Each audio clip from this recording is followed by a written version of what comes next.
আজকে ও 3 ঘন্টা 4 ঘন্টা আগে আমার ওকে নিয়ে বাইরে যাওয়ার কথা ছিল, তো আমি একটা কাজে আটকে গেছিলাম। আল্লাহ জানে ওর মন খারাপ করে বসে আছে কিনা। কপাল আজকে দুঃখই আছে। বসে আছে।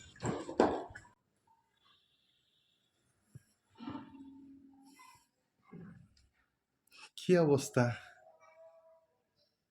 মন খারাপ? আচ্ছা বাবা, সরি, আমি একটা কাজে আটকে গেছিলাম। চলো এখন যাবো বাইরে, চলো চলো। তোমার এখন আসার সময় হয়েছে? আচ্ছা বাবা, আমি একটা কাজে আটকে গেছিলাম, তুমি জরুরি একটা সবসময় কাজে। এগুলা করো, সবসময় করো। তুমি যাও এখান থেকে, আমি যাবো না। আচ্ছা বাবা, সরি। না, আমি চলো, যাবো না, এখনো তো যাও। সময় আছে, চলো। রেডি হয়ে বসে আছো, চলো। না না, তুমি সবসময় আমার সাথে এরকম করো। আমি সে দুপুর থেকে রেডি হয়ে, এখন তুমি দেখো কয়টা বাজে। আরে বাবা, একটা জরুরি কাজে আটকে গেছিলাম। এখন হচ্ছে যে তোমার রাত হয়ে গেছে, এখন কি বাইরে যাব? তুমি যাও, আচ্ছা চলো আমি চলো যাবো না। চলো না। চলো। আচ্ছা চলো, তোমাকে ট্রিট দিব বাইরে, চলো। আচ্ছা সরি বলছি, চলো, এখনো সময় আছে, চলো। তুমি তো আশেপাশেই যাবা, বেশি দূরে যাবা না, চলো। আমি তোমাকে ট্রিট দিব বাইরে, চলো, খাওয়াবো আজকে, চলো। আচ্ছা বাবা, সরি বলছি তো। একটু তাকাও আমার দিকে অন্তত পক্ষে। এই যে দেখো, তোমার জন্য একটা সারপ্রাইজ আছে, একটু তাকাও। সারপ্রাইজটা তো দেখবা কি।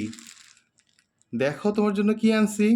দেরি করছি ঠিক আছে, তোমার জন্য কি আনছি এটা দেখবা তো। একটা সারপ্রাইজ, দেখো দেখো। হ্যাঁ, মনটা এখন ভালো হয়ে গেছে, একটু দেখো খুলে কি জিনিস।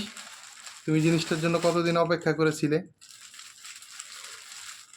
কি বলো তো, বলো তো কি।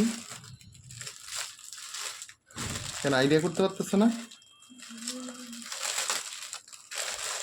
কি বলো তো, কি এটা? বোরখা। বোরকা? যাক, শেষ পর্যন্ত হাসি ফুটলো মুখে। তো গাইস, শেষ পর্যন্ত তার রাগ ভাঙাইতে পারলাম। তো বউকে খুশি করা খুব একটা কঠিন কাজ না, যদি সাধ্যের মধ্যে থাকে অবশ্যই পারা যায়। দেখেন সে কি খুশি এখন।